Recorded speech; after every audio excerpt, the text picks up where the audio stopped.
আসসালামু আলাইকুম। দরবেশ বাবার পতন হয়েছে। এই দরবেশ বাবা কত হাজার মানুষকে, কত লাখ মানুষকে পথে বসিয়েছে। এই দরবেশ বাবার কারণে কত মানুষ আত্মহত্যার পথ বেছে নিয়েছে। এই দরবেশ বাবার কারণে আজকে বাংলাদেশের ব্যাংকে টাকা নেই। এই দরবেশ বাবার কারণে আজকে আমাদের দেশের অর্থনীতি ভঙ্গুর অবস্থায়।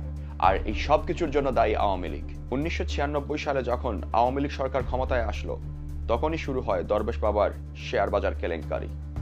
মাঝখানে 2001-06 সালে যখন দরবেশ বাবা সবকিছু প্রায় হারিয়ে ফেলেছিল, এর মধ্যখানে আবার তত্ত্বাবধায়ক সরকারের সময় গ্রেফতার হয়ে জেল খেটেছিল 2 বছর। এরপর আওয়ামী লীগ সরকার যখনই ক্ষমতায় আসলো, শুরু হলো তার তাণ্ডব। একে একে খালি করা হলো ব্যাংক, একে একে শেয়ার বাজার কেলেঙ্কারিতে উঠে আসলো নানা অভিযোগ, কিন্তু কেউ বিচার করলো না। মানুষকে রাস্তায় নামিয়ে, মানুষকে মৃত্যুর দিকে ঠেলে, মানুষকে অসহায় করে, নিঃস্ব করে তার ছেলে, তার পরিবার হাজার হাজার কোটি টাকা পাচার করেছে বিদেশে, লাক্সারি জীবন যাপন করছে।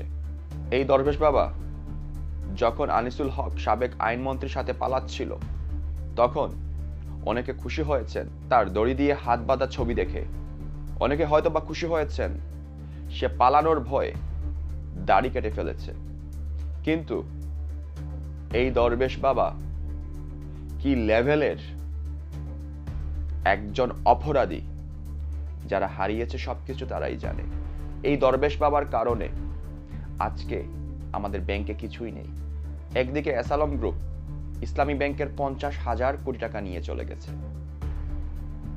এই টাকাটা কিভাবে আসবে? এই এসালমদের কে বিচার করবে? তারা কোথায় আছে, কিভাবে আছে আমরা জানি না।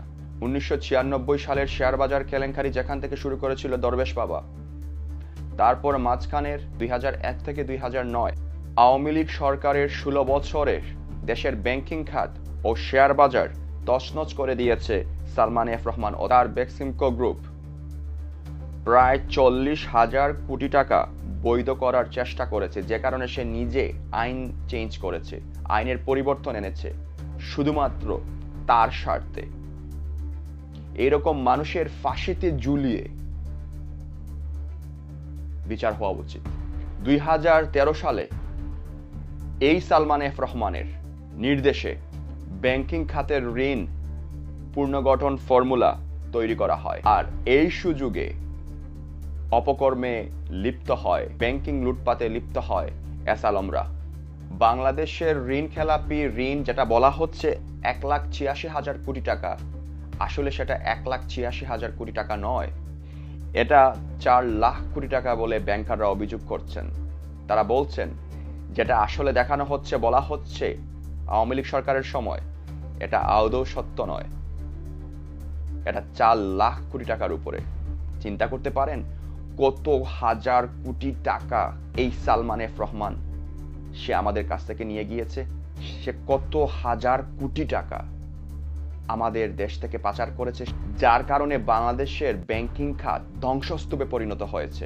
বর্তমানে সালমান এফ রহমান ও বেক্সিমকো গ্রুপের একটি বড় অঙ্কের বকেয়া রয়েছে রাষ্ট্রায়ত্ত জনতা ব্যাংকে। জনতা ব্যাংকের নিজস্ব নথিপত্র অনুযায়ী 2023 সালের এপ্রিল থেকে জুনে এই 3 মাসে ব্যাংকিং ঋণ খেলাপি বেড়েছে দ্বিগুণ। ফলে জুন মাসের শেষে ব্যাংকটির খেলাপি ঋণ বেড়ে হয়েছে 28,665 কোটি টাকা।